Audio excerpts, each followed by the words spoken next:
bonjour à tous. L'indice CAC 40 termine la semaine sur une note positive. Parmi les valeurs qui se sont distinguées ce vendredi, on retrouve Capgemini, un leader mondial du conseil des services informatiques et de la transformation numérique, a chuté suite à la publication d'une croissance organique trimestrielle de ses ventes inférieures aux attentes. Le groupe prévoit d'investir 2 milliards d'euros sur 3 ans dans l'intelligence artificielle. Sanofi, le laboratoire pharmaceutique, a de son côté perdu du terrain après avoir publié un chiffre d'affaires trimestriel inférieur aux prévisions.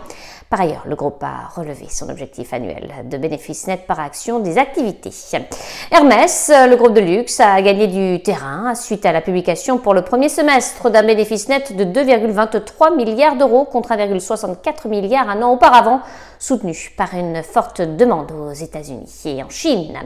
Dans le reste de l'actualité, Kering, le groupe de luxe, a accusé pour le premier semestre un repli de son bénéfice net à 1,79 milliard d'euros, pénalisé par une faible croissance de sa marque Gucci. Par ailleurs, le groupe et Meoula ont signé un accord engageant pour l'acquisition par Kering d'une participation de 30% dans Valentino pour un montant en numéraire d'1,7 milliard d'euros.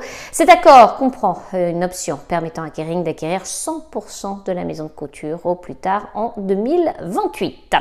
L'Oréal, leader mondial des cosmétiques, a fait part pour le premier semestre d'un résultat d'exploitation en progression de 13,7% à 4,26 milliards d'euros sur un chiffre d'affaires en progression de 13,3% en données comparables à 20,57 milliards d'euros. Le groupe a indiqué rester confiant dans sa capacité à surperformer à nouveau le marché et à réaliser en 2023 une nouvelle année de croissance du chiffre d'affaires et des résultats. On passe à CGG, le fournisseur de services et de produits géophysiques a chuté après avoir publié un flux de trésorerie trimestriel inférieur aux attentes.